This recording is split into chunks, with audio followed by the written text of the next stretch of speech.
اعوذ باللہ من الشیطان الرجیم بسم اللہ الرحمن الرحیم وما ينظر هؤلاء إلا صيحة واحدة ما لها من فواق وقالوا ربنا عجل لنا قطنا قبل يوم الحساب۔ اور وہ کفار مکہ تو صرف ایک چیخ یعنی سور پھونکے جانے کی ہولناک آواز کا انتظار کر رہے ہیں جسے کوئی پھیر نہیں سکتا، اور انہوں نے مذاق اڑاتے ہوئے کہا، اے ہمارے رب، عذاب میں جو ہمارا حصہ ہے وہ ہمیں حساب کے دن سے پہلے جلدی دے دے۔ اصبر على ما يقولون واذكر عبدنا داود ذا الأيد إنه أواب۔ اے حبیب، آپ ان کافروں کی باتوں پر صبر کیجئے اور نعمتوں والے ہمارے طاقتور بندے داؤد کو یاد کیجئے، بے شک وہ ہماری طرف بہت رجوع کرنے والے تھے۔ إنا سخرنا الجبال معه يسبحن بالعشي والإشراق والطير محشورة كل له أواب۔ بے شک ہم نے پہاڑوں کو ان کے ساتھ تابع کر دیا کہ وہ پہاڑ داؤد کی تسبیح کے ساتھ صبح اور شام تسبیح کرتے تھے، اور جمع کیے ہوئے پرندے بھی ان کے ساتھ تسبیح کرتے تھے، اور پہاڑ اور پرندے سب ان کے فرمانبردار تھے۔ وشددنا ملكه وآتيناه الحكمة وفصل الخطاب۔ اور ہم نے کثیر فوج اور لشکر عطا فرما کر ان کی سلطنت کو مضبوط کیا، اور ہم نے انہیں حکمت اور قول فیصل یعنی حق و باطل میں فیصلہ کرنے کا علم عطا فرمایا۔ وهل أتاك نبأ الخصم إذ تسوروا المحراب۔ اور اے حبیب، کیا آپ کے پاس دعوے والوں کی خبر آئی جب وہ دیوار کود کر داؤد کی مسجد میں آئے؟ مشہور قول کے مطابق یہ آنے والے فرشتے تھے جو انسانی شکل میں ایک فرضی مسئلہ لے کر حضرت داؤد علیہ السلام کی خدمت میں حاضر ہوئے تھے تاکہ آپ کی توجہ اس معاملے کی طرف دلائیں جو آپ کو پیش آیا تھا۔ وہ معاملہ کچھ اس طرح تھا کہ آپ کی 99 ازواج تھیں، پھر آپ نے مزید ایک عورت کے لیے نکاح کا پیغام بھیجا جسے پہلے ہی ایک مسلمان نکاح کا پیغام بھیج چکا تھا، لیکن آپ کی طرف سے پیغام آنے کے بعد عورت کے عزیز و اقارب نے اس عورت کا نکاح آپ کے ساتھ کر دیا، اگرچہ شرعی اس میں کوئی ممانعت نہ تھی اور آپ کی شریعت میں آپ کے لیے یہ جائز تھا، لیکن انبیاء کرام کی شان بہت بلند و بالا ہوتی ہے، اس لیے یہ کام آپ کے منصب عالی کے لائق نہ تھا۔ واضح رہے، یہاں بہت سی غلط باتیں دشمنان اسلام کی طرف سے مشہور ہیں، اللہ تعالی ہر ایک کو فتنے سے محفوظ فرمائے۔ چنانچہ اللہ تعالی نے فرشتے بھیج کر آپ کی اس طرف توجہ فرمائی۔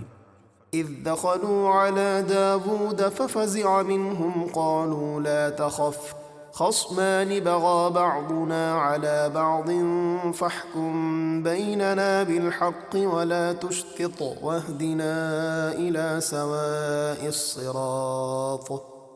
جب وہ داؤد کی عبادت کی جگہ پر داخل ہوئے تو وہ ان سے گھبرا گئے۔ انہوں نے عرض کی، ڈریے نہیں، ہم دو فریق ہیں، ہم میں سے ایک نے دوسرے پر زیادتی کی ہے، تو آپ ہمارے درمیان حق کے ساتھ فیصلہ فرما دیجئے اور حق کے خلاف نہ کیجیے گا اور ہمیں سیدھی راہ بتائیے۔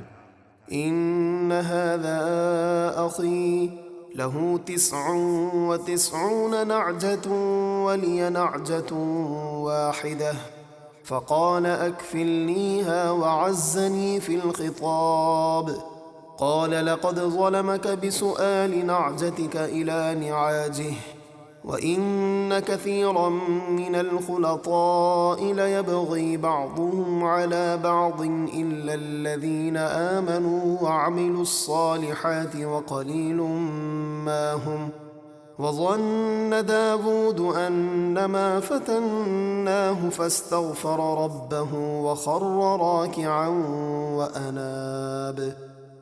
بے شک یہ میرا بھائی ہے، اس کے پاس 99 دمبیاں ہیں اور میرے پاس ایک دمبی ہے۔